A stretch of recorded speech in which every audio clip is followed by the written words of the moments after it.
प्रिय विद्यार्थियों, आज का जो हमारा टॉपिक है वो है पंजाब के महाराजा रणजीत सिंह की शासन व्यवस्था। देखिए, जो पंजाब के महाराजा रणजीत सिंह हैं, उन्होंने अपने शासन प्रबंध में किसी नई व्यवस्था को स्थापित करने की कोई कोशिश नहीं की, अपितु प्रचलित परंपराओं को ही अपनाया। उन्होंने कोई नवाचार नहीं किया। ऐसा करना उनके लिए कठिन भी था, क्योंकि उनका सारा समय सैनिक संगठनों तथा सैनिक कार्यों में ही व्यतीत हो जाता था। उसका प्रमुख उद्देश्य सारे पंजाब को अपने राजतंत्र में सम्मिलित करना था। उसका राजतंत्र स्वेच्छाचारी होते हुए भी सभी के लिए हितकर था। ये महत्वपूर्ण बात है। राजतंत्र है, स्वेच्छाचारी है, लेकिन पब्लिक वेलफेयर है। पब्लिक वेलफेयर भाई अहित किसी का नहीं है और सभी के लिए है। सभी के मतलब केवल सिख पॉपुलेशन नहीं है, इसमें हिंदू और मुस्लिम पॉपुलेशन भी है। सभी के लिए वो हितकर था। उसने अपनी सूझबूझ से लोगों पर ऐसा प्रभाव डाला कि वह पंजाब का योग्य एवं सर्वप्रिय शासक बन गया। वह अपने आप को खालसा अथवा सिख राष्ट्रमंडल का सेवक मानता था और अपना शासन भी खालसा के नाम पर ही संचालित करता था। अब हम बिंदुवार यदि अपने अध्ययन को आगे बढ़ाएं तो महाराजा रणजीत सिंह की शासन व्यवस्था में पहला हम करते हैं केंद्रीय शासन। शासन का जो स्वरूप है एकतंत्रीय था, क्योंकि राजतंत्र था। प्रत्येक विषय पर अंतिम निर्णय स्वयं महाराजा रणजीत सिंह का होता था और राज्य के प्रत्येक अधिकारी का यह कर्तव्य था कि महाराजा की आज्ञाओं का निष्ठापूर्वक पालन करे। वह अपने अधिकारियों के कार्यों पर पूरी निगरानी रखता था। महाराजा रणजीत सिंह महाराजा ने राज्य के बड़े से बड़े अधिकारी को भी संपत्ति एकत्रित करने का अवसर नहीं दिया। प्रत्येक अधिकारी की मृत्यु होने पर सारी संपत्ति सरकार द्वारा जब्त कर ली जाती थी और उसके परिवार को केवल उतनी ही संपत्ति छोड़ी जाती थी जो उनके भरण पोषण के लिए पर्याप्त हो। राज्य के उच्च पद पर योग्य व्यक्तियों को, जो राज्य के जो उच्च पद हैं वो योग्य व्यक्तियों को ही दिए जाते थे और उनकी नियुक्तियां महाराजा की इच्छा के अनुसार होती थी। अधिकारी पूर्णतः महाराजा के प्रति उत्तरदायी थे। वह जब चाहे उन्हें पद से हटा सकता था। अंग्रेज इतिहासकार कनिंघम लिखता है कि प्रत्येक कार्य द्वारा महाराजा ने यह प्रदर्शित किया कि वह गुरु के लिए तथा सिख समुदाय के लाभ के लिए कार्य कर रहा है। अपने आज्ञा पत्रों पर भी उसने सरकार खालसा शब्द का प्रयोग किया। अपने नाम के सिक्के जो चलाए, सरकार खालसा के बारे में एक बार मैं बता दूं, हम पिछले कई व्याख्यान से सिख अंग्रेज संबंध कर रहे हैं, तो उसमें भी जगह जगह खालसा सरकार आया है। तो खालसा सरकार का जो तात्पर्य था वो महाराजा रणजीत सिंह का जो शासन था उसने अपनी सरकार को खालसा सरकार कहा। उन्होंने अपने नाम के सिक्के नहीं चलाए। महत्वपूर्ण बात ये आई है विद्यार्थियों, अपने नाम के सिक्के नहीं चलाए, लेकिन जो सिक्के चलाए, सिक्के जरूर चलाए, उन पर नानक सहाय, नानक आप जानते हैं गुरु नानक जो कि सिखों के पहले गुरु थे, और गोविंद सहाय जो कि सिखों के अंतिम गुरु थे, ये उन सिखों पर अंकित था। उनकी जो राजकीय मोहर थी, राजकीय मोहर पर श्री अकाल सहाय लिखवाया गया था। तो ये शासन है खालसा के नाम पर, गुरु के नाम पर, सिखिज्म के नाम पर। अब हालांकि कनिंघम ने अभी हमने एक स्टेटमेंट किया कनिंघम ने लिख दिया कि वो प्रत्येक कार्य सिख समुदाय के लाभ के लिए करता था। ऐसा मतलब हम इस पे हम सहमत नहीं हो सकते, क्योंकि महाराजा रणजीत सिंह ने अपनी प्रजा में कोई भेद नहीं किया था। उन्होंने कोई महाराजा जो रणजीत सिंह है, महाराजा के अलावा कोई दूसरी पदवी उन्होंने धारण नहीं की। सिखों की भावनाओं का हमेशा आदर किया। उनके शासन की सबसे बड़ी विशेषता यह रही कि बिना किसी भेदभाव के सब धर्मावलंबियों को पूर्ण स्वतंत्रता दी हुई थी। सेना तथा प्रशासन में किसी विशेष संप्रदाय को महत्व नहीं था। अजीजुद्दीन जो कि मुस्लिम है, उसका विश्वास पात्र मंत्री था जो विदेश विभाग को देखता था, और उसी की मंत्रणा पर महाराजा रणजीत सिंह ने अमृतसर की संधि की थी। हरि सिंह नलवा को रणजीत सिंह ने कश्मीर का गवर्नर नियुक्त कर दिया था, परंतु अजीजुद्दीन ने महाराजा को मंत्रणा दी कि हरि सिंह एक अच्छा सेना नायक हो सकता है पर प्रशासक नहीं। अपने मंत्री की मंत्रणा पर आचरण करते हुए रणजीत सिंह ने हरि सिंह को कश्मीर से वापस बुला लिया था। अजीजुद्दीन के अलावा नूरदीन भी महाराजा का विश्वसनीय व्यक्ति था। यूरोपियन लोग भी महाराजा के दरबार में स्थान प्राप्त करने में सफल हो गए थे, जिसमें एक नाम है वेंचुरा और दूसरा नाम है अलार्ड। ये प्रमुख हैं। मंत्रियों के अतिरिक्त रणजीत सिंह ने 12 प्रशासनिक विभाग भी स्थापित किए थे, जो साम्राज्य के विभिन्न कार्यों की व्यवस्था को देखते थे। और उसका जो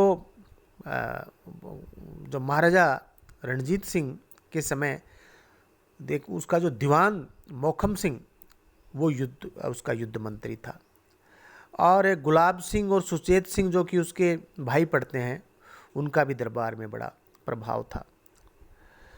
और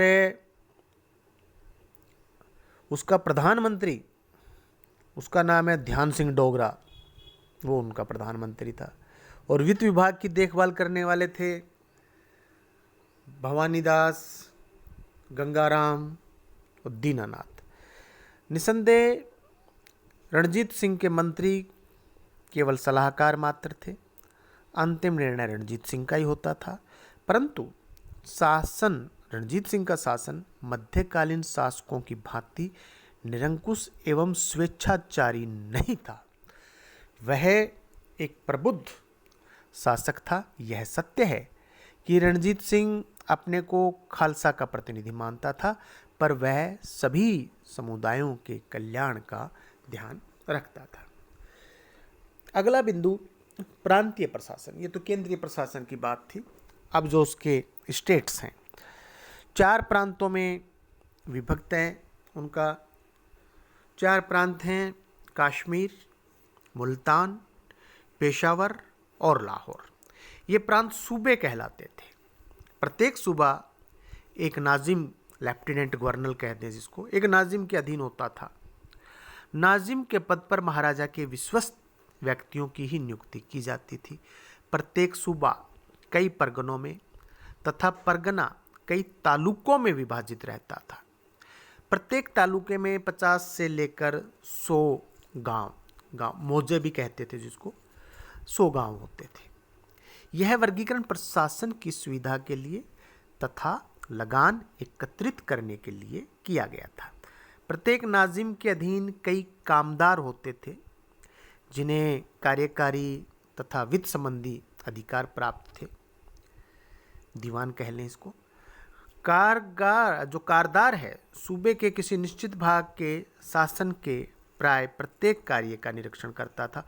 भूमि कर वसूल करना और जो सरकारी हिसाब किताब है वो रखना, स्थानीय मामलों में न्याय कानून को लागू करना, ये कारदार के जो है प्रमुख यूँ कहें कि हम कार्य होते थे। स्थानीय शासन का कार्य ग्राम पंचायतें करती थी। प्रोफेसर एन के सिन्हा लिखते हैं कि पंचायतों को इतना अधिक महत्व प्राप्त था कि इनके सामने असत्य बोलने का कोई साहस नहीं कर सकता था। यदि कोई व्यक्ति पंचायत के आदेशों की अवज्ञा करता तो उसे निष्कासित कर दिया जाता था, जाति से निष्कासित किया जा सकता था, गांव से निष्कासित किया जा सकता था। आवागमन के साधन अविकसित होने के कारण केंद्रीय सरकार का पंचायतों पर नियंत्रण बहुत कम था। स्थानीय लोग भी अपनी इच्छा के अनुसार शासन कार्यों को कराने के लिए जो है वो स्वतंत्र थे। अब ये प्रांतीय प्रशासन के बाद अगला हम देखते हैं न्याय प्रशासन। न्याय प्रणाली क्या थी? न्याय के लिए किसी प्रकार का कोई लिखित विधि संग्रह नहीं था। परंपरागत रिवाजों, रीति रिवाज और सामाजिक प्रथाओं के आधार पर न्याय होता था। इसी कारण पूरे राज्य में न्याय की एक जैसी व्यवस्था नहीं थी। प्रत्येक धर्मावलंबी को उसके धर्म के नियमों के अनुसार न्याय प्राप्त करने की सुविधा थी। मुसलमानों को न्याय इस्लामिक सिद्धांतों के अनुसार काजी लोग करते थे। अपराध करने पर अपराधी को भारी जुर्माना देना पड़ता था। इसी कारण कुछ लेखकों का कहना है कि रणजीत सिंह की न्याय प्रणाली भी राज्य की आय का एक अच्छा साधन थी। अगर कोई अपराधी यदि कोई अपराधी अधिक धन दंड के रूप में देने को तैयार हो जाता था तो उसकी सज़ा कम की जा सकती थी। न्याय करने के लिए अलग अलग अधिकारी नियुक्त नहीं किए जाते थे। प्रांतों में नाजिम और परगनों में कामदार न्याय करते थे। जागीरदारों के क्षेत्र में न्याय जागीरदारों के द्वारा ही होता था। गांवों में ग्राम पंचायतों के द्वारा न्याय किया जाता था। राज्य का जो हाई कोर्ट है वो लाहौर में था, जो कि उनकी राजधानी थी, जिसे अदालते आला कहते थे। और सर्वोच्च न्यायाधीश स्वयं महाराजा रणजीत सिंह होते थे। कारदारों व नाजिमों के निर्णय के विरुद्ध अपील इसी न्यायालय में होती थी और अंतिम निर्णय महाराजा का होता था। न्यायालय में प्रत्येक अभियोग के लिए प्रत्येक पक्ष को शुल्क देना पड़ता था। मृत्युदंड देने का अधिकार केवल हाई कोर्ट के सुप्रीम जस्टिस, जो उनका मुख्य न्यायाधीश है, यानी कि महाराजा रणजीत सिंह ही करते थे, और कोई मृत्युदंड का जो अधिकारी देने का अधिकारी नहीं था। अगला बिंदु है वित्तीय प्रशासन। राज्य की आय का प्रमुख साधन भूमि कर था। रणजीत सिंह राज्य की जो वार्षिक आय है 3 करोड़ मानी जाती है, उसमें 2 करोड़ की आय भूमि कर से प्राप्त होता था। कृषकों से उनकी पैदावार का 2/5 से 1/3 जो भाग तक खेती की उर्वरता के आधार पर वसूल किया जाता था। ऐसे स्थानों पर जहां सिंचाई की सुविधाएं थीं और भूमि बहुत उपजाऊ थी, गन्ना, रुई, तंबाकू, नील जैसी फसलें उगाई जाती थी, वहां उपज का आधा हिस्सा भी सरकार वसूल कर लेती थी। भूमि कर के अतिरिक्त खेती करने वालों को 5% स्थानीय करों के रूप में भी कर देने पड़ते थे, जिनको परंपरागत कर माना जाता था। राजस्व वर्ष में 2 बार वसूल किया जाता था। कर निर्धारण की पद्धति अलग अलग राज्यों में अलग अलग थी। मुल्तान के क्षेत्र में सबसे कम थी। 1823 ईस्वी तक मुगल प्रणाली के अंतर्गत महाराजा रणजीत सिंह ने बटाई पद्धति के अनुसार भूमि कर वसूल किया। इस पद्धति के अनुसार फसल को काटकर खलिहानों में जमा कर लिया जाता था और फसल को कूट कर राजकीय अधिकारी कूट कर यानी कि उसका आंकलन करके राजकीय जो अधिकारी थे, रेवेन्यू के जो ऑफिसर्स थे, वो इसको फिर राज्य के भाग में उसको जमा कर लेते थे। भूमि कर के अतिरिक्त सीमा शुल्क भी था तथा आबकारी और नशीली वस्तुओं से भी राज्य को आय प्राप्त होती थी। राज्य के प्रमुख मार्गों पर सीमा चौकियां भी थीं, जो राज्य में आने वाले तथा बाहर जाने वाले सामान पर शुल्क वसूल करते थे। नमक के उत्पादन पर भी राज्य का एकाधिकार था और नमक कर भी राज्य की आय का एक साधन था। अधिकारियों पर किए गए जुर्माने तथा विशेष अवसरों पर प्रजा द्वारा राजा को दिए गए नजराने, ये भी आय के उत्तम साधन थे। जागीरों से भी राज्य को आय प्राप्त होती थी। कर वसूली का कार्य मुकदम करते थे। वे साल में 2 बार गांवों में जाते किसान के पास और भूमि कर वसूलते थे। भूमि कर अनाज व नगद दोनों रूप में लिया जा सकता था। भूमि कर की वसूली में पटवारी और जो कानून गो है वह मुकदम, ये प्रमुख अधिकारी रहते थे और एकत्रित धन को कारदारों के पास में जमा करा दिया जाता था। कारदार उस धनराशि को शाही कोष में जमा करवा देते थे। यद्यपि महाराजा किसानों के हित का ध्यान रखते थे, तब भी कुछ पाश्चात्य इतिहासकारों का दोषारोपण है कि जिसमें ग्रिफिन एक अंग्रेज इतिहासकार है, उसने लिखा है कि महाराजा रणजीत सिंह किसानों का शोषण करता था। इसके बाद में अगला जो बिंदु है वो है सैनिक व्यवस्था। महाराजा रणजीत सिंह का शासन सैनिक शासन था, अतः उसने सैनिक संगठन की ओर विशेष रूप से ध्यान दिया। रणजीत सिंह से पहले सिखों की कोई नियमित व नियंत्रित सेना नहीं थी। यद्यपि 6, 9वें और 10वें गुरुओं ने सैनिक सुधार के प्रयत्न किए, परंतु बंदा बहादुर की मृत्यु के बाद सेना में असंतोष फैल गया। वह सैनिक प्रबंध समाप्त सा हो गया था। महाराजा रणजीत सिंह ने अपनी बुद्धिमानी व योग्यता से सेना का गठन किया तथा उसे अपना योग्य नेतृत्व प्रदान किया। रणजीत सिंह से पूर्व सिख सेना घुड़सवारों की कुशलता पर निर्भर करती थी। पैदल अथवा तोपखाने का महत्व बहुत कम था। सैनिक प्रशिक्षण और अनुशासन पर ध्यान नहीं दिया जाता था। रणजीत सिंह ने इन कमियों को दूर कर एक शक्तिशाली सेना का निर्माण किया। शेरशाह सूरी की भांति सैनिकों की भर्ती रणजीत सिंह स्वयं करता था।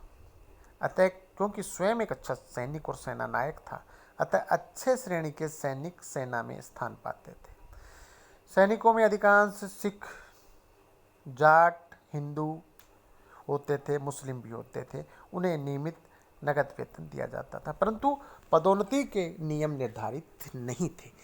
इसीलिए उसकी सेना को देखकर अंग्रेज ऑकलैंड ने कहा था कि अनुशासन, संगठन व शस्त्रों की दृष्टि से देखा जाए तो रणजीत सिंह की सेना हमारी सेना से कम नहीं है।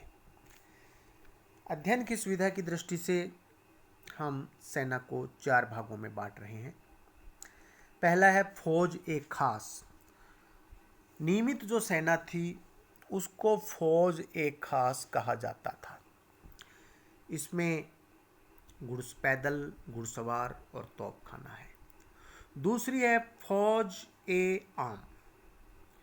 फौज ए आम यह भी नियमित सेना थी। इसमें भी पैदल सैनिक हैं और घुड़सवार भी हैं इसके अंदर। और यदि मैं बात करूं पहले पैदल सेना की, तो ये सैनिक युद्ध में उपयोगी नहीं होते थे, आम धारणा थी। लेकिन कंपनी ने सेना को देखकर, कंपनी की यानी कि अंग्रेजों की सेना को देखकर रणजीत सिंह ने पैदल सेना के महत्व को समझा। इतिहासकार सिन्हा साहब लिखते हैं कि पैदल सेना को रणजीत सिंह के समय आदर से नहीं देखा जाता था। पैदल सैनिकों को या तो दुर्गों पे घेरा डालने में प्रयुक्त किया जाता था या दुर्गों की सुरक्षा में। लेकिन रणजीत सिंह जी ने इस सेना के सैनिकों को अच्छा वेतन दिया तथा इनको प्रशिक्षित करने के लिए यूरोपीय अधिकारियों को नियुक्त किया ट्रेनर्स के रूप में। 1811 में सिख पैदल सेना केवल 4000 के लगभग थी, जबकि 1835 में महाराजा रणजीत सिंह ने इसकी संख्या 75,000 कर दी। इसमें 35,000 नियमित रूप से प्रशिक्षित सैनिक थे। यह पैदल सेना अफगानों, डोगरों, गोरखों के विरुद्ध लड़ने में बड़ी सफल रही। इससे स्पष्ट है कि महाराजा ने पैदल सेना को काफ़ी महत्व दिया और यह महत्व उत्तरोत्तर बढ़ता गया। जनरल वंतुरा के नेतृत्व में रणजीत सिंह की यह सेना अत्यंत महत्वपूर्ण हो गई थी। फौज ए आम का जो पहला हमने पार्ट किया पैदल सेना, दूसरा जो पार्ट है इसका घुड़सवार सेना। 1800 ईस्वी में से पहले की जो मिसलों की सेना थी उसमें ज़्यादातर घुड़सवार थे। रणजीत सिंह के समय एक नियमित घुड़सेना थी, घुड़सवार सेना, जिसके प्रशिक्षण का कार्य फ्रांसीसी अधिकारी अलॉर्ड के पास में था। यह बहुत कम संख्या में थी, परंतु फिर भी रणजीत सिंह की अश्वारोही सेना उत्तम कोटि की सेना थी। जॉर्ज थॉमस ने लिखा है इतिहासकार ने कि उसके अश्वारोहियों की गति हवा से भी तेज होती थी और अश्वों को विशेष रूप से प्रशिक्षित किया जाता था। दूसरे घुड़चढ़े सैनिक थे जिनको कोई नियमित प्रशिक्षण नहीं दिया जाता था, तो ये उनकी थी घुड़सवार सेना। अब इसके बाद में है फौज ए बेकवायद। फौज ए बेकवायद यह अनियमित सेना थी। इसके सैनिक प्रशिक्षित नहीं होते थे। अगला है फौज ए किले जात।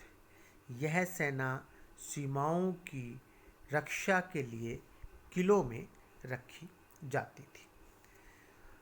फौज ए किले जात। अब ये जो फौज ए किला जात है, इसका एक अलग ही विभाग था। रणजीत सिंह के सत्ता में आने से पहले विदेशियों के उत्तर पश्चिम से पंजाब पर, आप जानते हैं, सदा उस दिशा से आक्रमण होते रहे हैं, वो होते थे। इस कारण पंजाब में कई किले निर्मित थे। रणजीत सिंह ने छोटे छोटे किलों को तो गोदामों में परिवर्तित कर दिया, परंतु सीमावर्ती किलों का पुनर्गठन किया। इन किलों में सेना रखी गई जिनकी संख्या लगभग 9,000 थी। किलों में रखी गई इन सेनाओं का जो है अनुशासन की ओर विशेष ध्यान दिया जाता था। अब इसके बाद में है युद्ध विधि। रणजीत सिंह के जो सैनिक हैं उनके पास में शस्त्रों में तलवारें हैं, भाले हैं, और ये तलवार और भाले इन चलाने में बिल्कुल ये दक्ष रहते थे। इनको इनकी पूरी ट्रेनिंग दी जाती थी और यह एक अच्छे प्रशिक्षक से प्रशिक्षित सैनिक इसके हुए। पहले ये व्यवस्था नहीं थी, लेकिन इन्होंने किया। बारूद, बंदूक, तोप बनाने के लिए विशेष कार्यालय स्थापित किए गए और सैनिक गुरुल्ला विधि से लड़ते थे, जैसे कि शिवाजी के सैनिक लड़ते थे या महाराणा प्रताप के सैनिक लड़ते थे। वे शत्रु सेना पर अचानक टूट पड़ते थे और उन्हें विनाश की गर्त में डाल देते थे। सिख सैनिक मुस्लिम सैनिकों की भांति धार्मिक उन्माद से अंतिम घड़ी तक युद्ध करते थे, क्योंकि हमने पढ़ा अभी कि खालसा के नाम पर रणजीत सिंह का सारा जो है सिखिज़्म के नाम पर है। उनका जो रेस्पॉन्स, उनका जो उत्तरदायित्व है वो भी सिखिज़्म के प्रति है। हालांकि वो धर्मनिरपेक्ष हैं, लेकिन उनकी अपनी जो निष्ठा और जवाबदारी है वो खालसा के लिए, सिखिज़्म के लिए है। तो ये वो खालसा के नाम पर बोले सो निहाल, सत श्री अकाल, वाहेगुरु दा खालसा, वाहेगुरु दी फतेह, तो ये इस प्रकार के उसके अंदर नारे जो है लगते थे और उनसे जोश आता था। जब बोले सो निहाल, सत श्री अकाल, वाहेगुरु दा खालसा, वाहेगुरु दी फतेह, ये जो है ये सिखों के अंदर एक जोश भरने का कार्य करते थे। एक इनका जप्पू जी साहेब है, जप्पू जी साहेब जो है, वो जप्पू जी साहेब इनका एक प्रकार का, मैं यूँ कहूँ कि जैसे हमारे हनुमान चालीसा है उसका भी ये मतलब हमेशा लोग इसका जाप वो करते थे, गुरुओं की श्रद्धा के अंदर वो है जप्पू जी साहेब। तो और उसकी एक लाइन, उसमें एक लाइन है, राज करेगा खालसा आकी रहे ना कोई। राज करेगा खालसा, आकी का मतलब है कि कोई दुष्ट वहाँ पर जो है वहाँ नहीं रहेगा। तो ये अंतिम घड़ी तक युद्ध करते थे, शत्रु की लौटती सेना पर टूट पड़ते थे, कभी कभी खुले मैदान में भी वे आमने सामने हो जाते थे। अश्वों के थक जाने पर वे आसपास के स्थानों में छुप जाते थे और घोड़ों को चारा चरा कर उनके ताज़ा हो जाने पर पुनः शत्रुओं पर टूट पड़ते थे। थॉमस जॉर्ज ने उनके युद्ध करने के तरीकों पर अच्छा प्रकाश डाला है। फ्रैंकलिन के अनुसार 1800 ईस्वी में सिख सेना के अंदर 2,48,000 अश्वारोही उन्होंने जो है वो लिखे हैं। अब महाराजा रणजीत सिंह के सैनिक सुधार क्या हैं? देखिए, महाराजा ने अपनी सेना को सुगठित और शक्तिशाली बनाने के लिए कुछ सुधार किए। पहला, कुछ तो क्या कहूँ, आमूलचूल सुधार किए। पहला, रणजीत सिंह से पूर्व सैनिक परेड नहीं करते थे, वे परेड को लड़कियों का नृत्य कहकर उसकी हंसी उड़ाते थे। परंतु रणजीत सिंह ने सिखों को परेड करना आवश्यक कर दिया, ड्रिल करना जो है उनके लिए जरूरी कर दिया। दूसरा, रणजीत सिंह ने पैदल सेना को बहुत महत्व दिया, उसके प्रशिक्षण की व्यवस्था की और उसके वेतन की व्यवस्था की और उसको शक्तिशाली बनाया। तीसरा, तोप खाने के महत्व को समझा, अपनी सेना में तोप खाने को महत्वपूर्ण जो है उन्होंने स्थान दिया। और उनके पास में जैसे तोप खाना है जिनसी, भारी तोपें जो होती थी वो बैलों के द्वारा जो है खींची जाती थी। ये रणजीत सिंह से पहले इनके पास में तोप खाना नहीं था। अगला, चौथा, रणजीत सिंह ने सैनिकों को नियमित वेतन देना प्रारंभ किया। पांचवा, सैनिकों को विभिन्न श्रेणियों में विभक्त कर उससे सुदृढ़ बनाया। तो ये महाराजा रणजीत सिंह ने कुछ सैनिक सुधार जो है किए हैं। युद्ध सामग्री की यदि हम बात करें तो नई फौज की आवश्यकता को पूरा करने के लिए यूँ कहें कि महाराजा ने उचित प्रबंध किया। बारूद, बंदूक, तोपें बनाने के लिए विशेष फैक्ट्रियां लगाईं। विशेष स्थानों पर उन लोगों को इस कार्य में लगने के लिए प्रोत्साहित किया जो कि किसी रूप में हथियार बनाने का काम जानते थे। सियालकोट, जो कि अभी पाकिस्तान में चला गया, के निकट कोटली, लुहारा और गुजरात और लाहौर में इस प्रकार के प्रसिद्ध स्थान थे जहां पर ये निर्माण हो रहा था। युद्ध का सामान, तंबू, काठिया, फौजी के काम में आने वाली अनेक वस्तुएं बनाने का भी प्रबंध जो है वो महाराजा या की तरफ से, लाहौर सरकार की तरफ से, खालसा सरकार की तरफ से किया जाता था। इस कार्य के लिए पंजाब में सब जगह कारखाने स्थापित थे जिसमें वर्दियां बनाने का काम, दूसरी वस्तुएं तैयार करने के वर्कशॉप, ये सब पंजाब में उस समय जगह जगह थे। इस तरह से जो लोग सेना में भर्ती नहीं थे वे भी सैनिक कार्यों में लगे रहते थे। महाराजा के अधीन इस प्रकार लगभग सभी शिल्पकार काम में लगे हुए थे। यहाँ के लोगों के काम करने का जो बड़ा अच्छा ढंग था, सब जानते थे सब और संतुष्ट थे। पंजाब में ढलाई, लोहे के शस्त्र बनाना, वर्दियाँ, तंबू आदि के लिए सारी सेना के लिए प्रबंध किया जाता था।